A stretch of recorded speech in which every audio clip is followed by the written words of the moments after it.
Xin chào tất cả các bạn. Hôm nay chia sẻ các bạn cái kỹ thuật là tạo lực tiếp xúc. Cái này cũng nói rất nhiều ở những cái bài đầu tiên các bạn vào học trống thì mình cũng đã nói rồi và nói rất nhiều lần. Nhưng mà tuy nhiên là vừa qua thì đã có một số các bạn gửi video nhìn thầy nhìn và xem cái cách của các bạn tập để coi coi nó có đúng với kỹ thuật về cái cổ tay của các bạn không. Bởi vì cái cách cầm dùi trống cũng là một trong những kỹ thuật đặc biệt của trống da. Nếu các bạn cầm dùi trống bị sai là các bạn rất khó đánh, mà các bạn không tạo được lực tiếp xúc thì các bạn không có được cái tiếng trống hay đó. Ví dụ như các bạn thấy đánh như thế này. Đấy. Cái tay thì cũng di chuyển vậy, nhưng mà khi cái tay mà di chuyển, khi các bạn báo trống hay cái tay mà di chuyển lên xuống mà đánh trống không phải đặt một chỗ vậy. Đây. Đấy.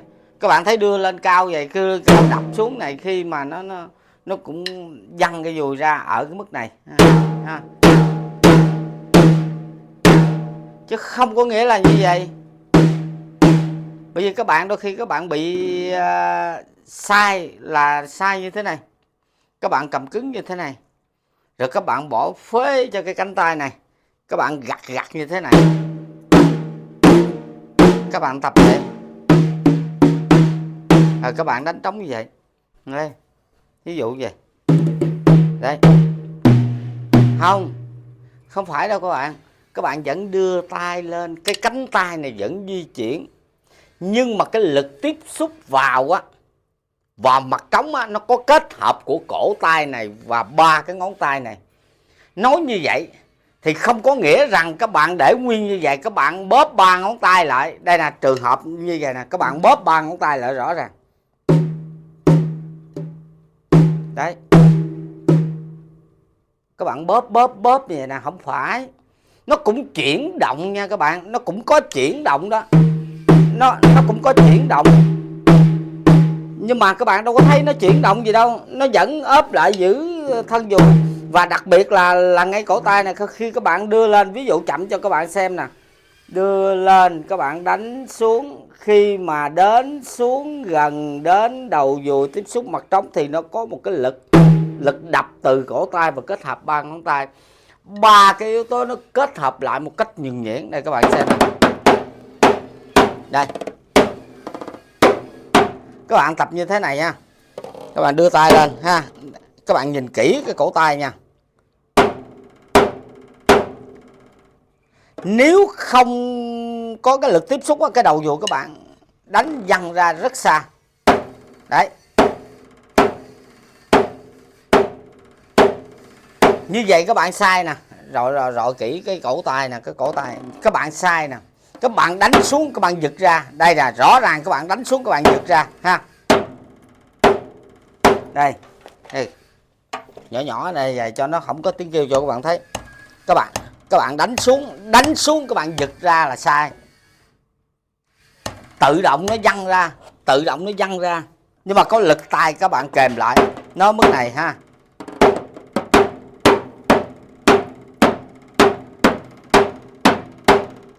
Cái cánh tay vẫn chuyển động, khi các bạn đánh xuống này. Có lực tiếp xúc á. Có nghĩa là các bạn không chủ động giật ra. Có bạn thì đánh như thế này. Đánh xuống cái giật ra, không. Các bạn giật ra là có nghĩa là các bạn không có cái lực tiếp xúc. Không có lực tiếp xúc thì từ mặt trống này nó không có nảy lên được. Đấy. Nó có lực tiếp xúc. Cái này tập thì các bạn dễ, bởi vì khi các bạn tập trên này nó rất là ồn. Nó ồn lắm ha.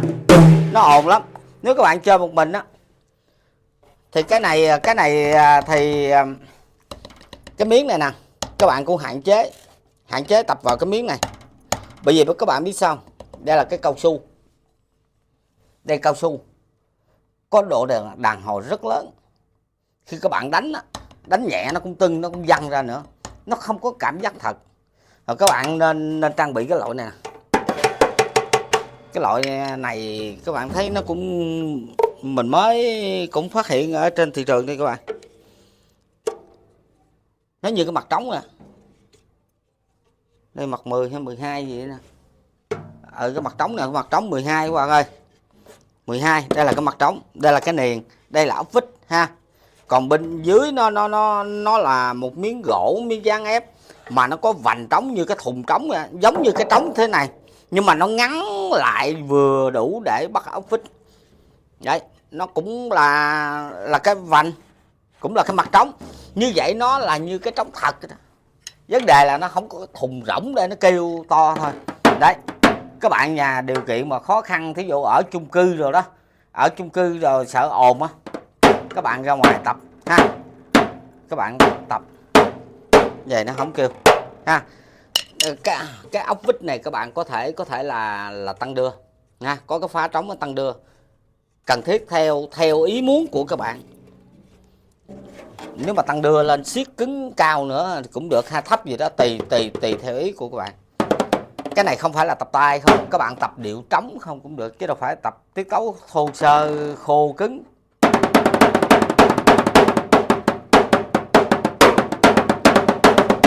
Đây tiết tấu liên ba, các bạn ngồi gõ hoài riết nó cũng buồn. Các bạn có thể tập được một điệu trống luôn. Các bạn tập một điệu trống đây nè, các bạn mua thêm 2-3 miếng gì đó. Cái này các bạn gặp thầy Phúc chỉ, mình không rành ba vụ này đâu ha. Chân thì các bạn đạp ở dưới á, nó cũng có cái pedal, rồi cũng có mặt như vậy nè. Đấy, nó đập vào cũng có pedal vậy.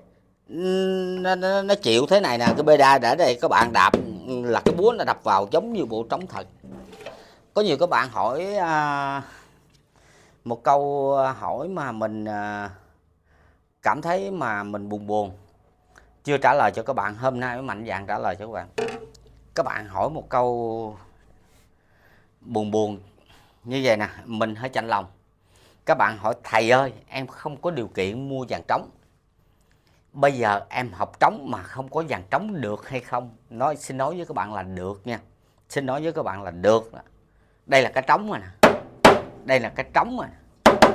Đấy, nếu các bạn mua cái loại này nó rẻ tiền hơn, mình nghĩ hỏi thầy Phúc coi, cái này chắc rẻ hơn nè.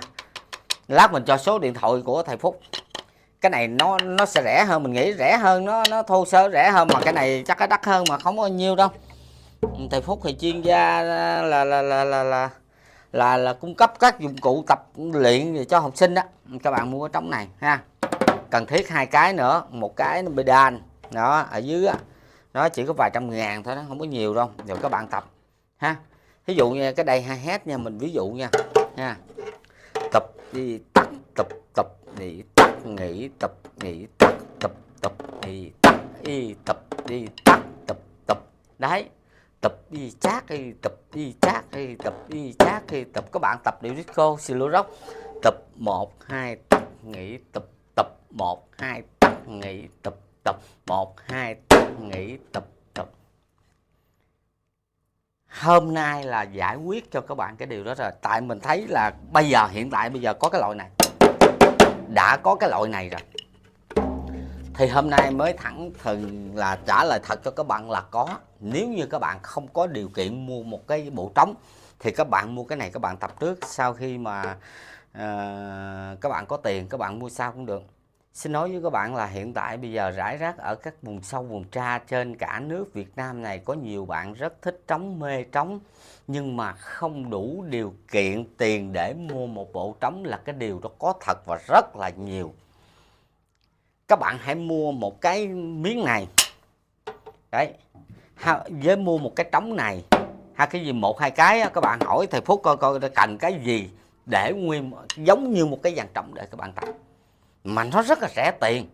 Đấy, các bạn thấy như vậy nè, mình thường nói hoài, khi các bạn muốn học trống được nhanh và tốt mà giỏi thì các bạn nên tránh xa khỏi dàn trống ra. Tránh xa khỏi dàn trống ra là sao? Là như thế này, các bạn tập ở ngoài nó không có ồn, các bạn điều chỉnh xem lại coi hoạt động tay chân đâu đó nó ổn thành một điệu trống. Ví dụ vậy, điệu slow rock, tập 1 2 tắt nghỉ, tập 1 2 tắt nghỉ, tập 1 2 tắt nghỉ, tập. Các bạn tập được không? Nếu các bạn có trống, bắt đầu quay qua trống các bạn chơi, bắt đầu chơi 1 2 tắt nghỉ, 1 2 tắt 1 2 3 đấy. Đấy, các bạn thấy rõ ràng không? Như vậy là cái câu nói của mình là các bạn phải hiểu thế này.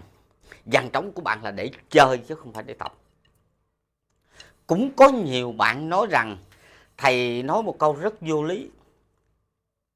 Vô lý là ở chỗ học trống, không có trống sao mà học được. Mà đã người ta là có bộ trống để người ta tập trống, muốn nghe được cái tiếng trống, muốn nghe được cái tiếng trống. Mà tại sao mà thầy nói bây giờ tập mà không cần trống cũng vẫn tập được, nhưng mà với điều kiện là không có dàn trống. Xin nói là các bạn thắc mắc một câu nói là tại sao mà khi tập tránh xa khỏi dàn trống rồi nghe cái gì? Đây các bạn nghe cái này. Đây, nghe cái này. Đánh Zumba Bolero cho bạn xem. Tập ghi tắt, tập tắt, tum các bạn dời cái tay ra. Còn tập là các bạn đạp dưới đất luôn, có pedal luôn. Có pedal luôn và có cái mặt trống này các bạn đạp vô luôn là pedal đang dưới đất. Nếu các bạn không có trang bị cái đó các bạn đạp xuống đất luôn. Tập y tắt, tập tắt, tum các bạn đưa ra ha. Có symbol đánh đây chơi càng tốt. Còn không có thôi sợ ồn thì đừng có đánh này ha. Đấy. Rồi khi được không? Tập y tắt, tập tắt, tum tập. Điều đó để làm gì? Để các bạn có điều kiện các bạn nhìn kỹ cái tay của các bạn. Các bạn tập trung được, không có những âm thanh ồn bị thừa. Khi các bạn tập á, các bạn bị sai cái âm thanh á, bị sai đó, nó nổi lên rầm hoài, làm cho các bạn bị mất cảm hứng rất nhiều, Các bạn làm khoảng chừng 30 phút đi, não bộ của các bạn nó bị mệt liền, các bạn thấy chán liền, các bạn không tập nữa. Bằng cách là các bạn hãy kiểm soát hành động của chúng ta bằng cách này và đừng gây ra tiếng ồn lớn. Để các bạn kiểm tra coi các bạn đánh cái tắt là cái tay trái có gõ không? Đánh tum là cái tay có di chuyển lên tum hay là không? Tất cả những điều đó các bạn được kiểm soát ngay chân trước mắt. Mà những âm thanh nó có bị sai nó cũng không ồn, là lúc đó là các bạn đang tập trung được cao độ. Khi được rồi, ví dụ đánh Zumba được rồi, bây giờ bắt đầu được không? Bắt đầu chơi. Rồi, lên trống là bắt đầu là các bạn chơi đó. Có sai gì nữa đâu, hồi nãy các bạn làm ở đây là đúng rồi.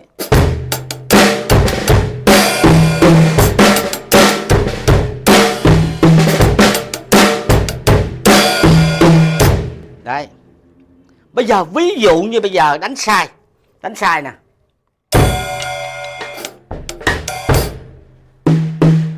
Đấy, các bạn sai cái gì đó các bạn không kiểm soát được. Chỉ có một cái điều là các bạn muốn kiểm soát được cái hành động đó, nó sai ở đâu và sai như thế nào, chỉ còn cách rời khỏi dàn trống đi qua đây. Kiểm lại coi nó sai cái gì đó. Tập 1 2 tắt nghỉ, tập ví dụ đang tập solo, tập 1 2 tắt nghỉ, tập. Như vậy là các bạn sai, là nãy các bạn tập nghỉ tắt là các bạn sai. Phải có khoảng cách 2 hét. Ví dụ vậy, mình đang ví dụ cho các bạn xem. Thì những cái điều đó là các bạn nó ngay trước mắt là các bạn kiểm soát được hành động mà nó không gây ra tiếng ồn, các bạn đang tập trung kiểm soát nó. Rồi được rồi bắt đầu chơi. Thôi vậy thôi, các bạn nếu mà các bạn đánh được, bây giờ mở nhạc lên đệm theo. Thế thôi. Vậy là các bạn chơi chứ đâu phải các bạn tập. Mà nếu tập á, tránh xa khỏi dàn trống ra tập thế này. Còn lên đánh như thế này là chơi rồi chứ không có tập nữa. Là có nghĩa là tôi đã tập được điệu Zumba Bolero, bây giờ tôi chơi Zumba Bolero. Đấy, các bạn hiểu là như vậy. Chứ không phải là nói các bạn tránh xa khỏi dàn trống, đừng có tập ở trên trống. Mà các bạn nói rằng là nếu không tập trên trống sao nghe. Mà cái nghe đó, nghe những cái sai của bạn lát là não bộ của các bạn bị mệt đi, không hiệu quả, chán, muốn nghỉ liền, muốn rời xa khỏi nó liền. Bằng cách đừng cho phát lên âm thanh vậy thôi. Các bạn không có trống hoặc là có mua dụng cụ để tập những cái đó thì mình thấy trang bị 1, 2, 3 miếng này nữa đâu có gì tiền. Các bạn nên làm vậy. Cũng có những bạn là lấy gáo thun hoặc lấy cái khăn này đó trùm cái trống lại cũng được cho nó không có tiếng kêu, nhưng mà nó không có độ đàn hồi. Cái đó các bạn tập hơi chuyên nghiệp chút xíu để qua một cái tiết tấu nào đó khó, nhưng mà nó không thật, nó không có độ đàn hồi. Đây mới là độ đàn hồi thật nè. Đây độ đàn hồi nó hơi giả, độ đàn hồi nó quá cao su rồi ha. Đây mới là mặt trống thật đấy ha.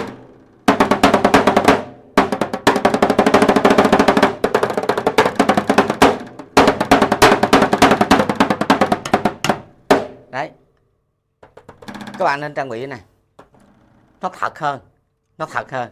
Còn cái này thì cũng được ha, cái này thì quá rẻ tiền, cái này nó hơi giả, cái độ đàn hồi quá các bạn nghe không có cảm giác thật.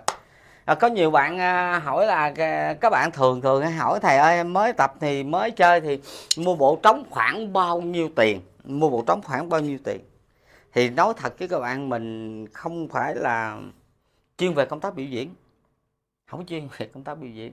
Thành ra cái giá tiền đó, hồi xưa mình cũng nói rồi, xưa ở trong quân đội thì quân đội trang bị gì chơi đó, rồi mấy chục năm về trung tâm văn hóa nghệ thuật tỉnh Đồng Tháp rồi nhà nước người ta mua gì thì chơi đó ha. Mình thích gì đề nghị mua, nhà nước người ta mua.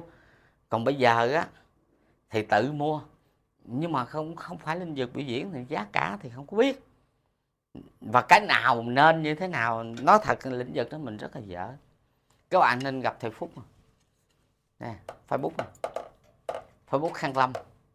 Các bạn lên Facebook á, bấm chữ Khang Lâm nè, Facebook Khang Lâm, hoặc Facebook là Phúc Lâm, hai Facebook này nè, hoặc số điện thoại của thầy Phúc nè 0981 nè 923 nè 457. Các bạn gặp ngay trực tiếp thầy Phúc. Các bạn cứ hỏi mạnh dạn, thầy Phúc ơi em ít tiền quá, em mua bộ trống nào hay như thế nào, em mua để sau này đi show luôn hay cái gì đó, cái gì các bạn gặp trực tiếp với thầy Phúc. Rất nhiều bạn hỏi mình cũng chuyển cái thông tin liên lạc này cho thầy Phúc giúp các bạn. Thầy Phúc cũng là người đã có ở trong cái nhóm Room FC với câu lạc bộ âm nhạc cộng đồng.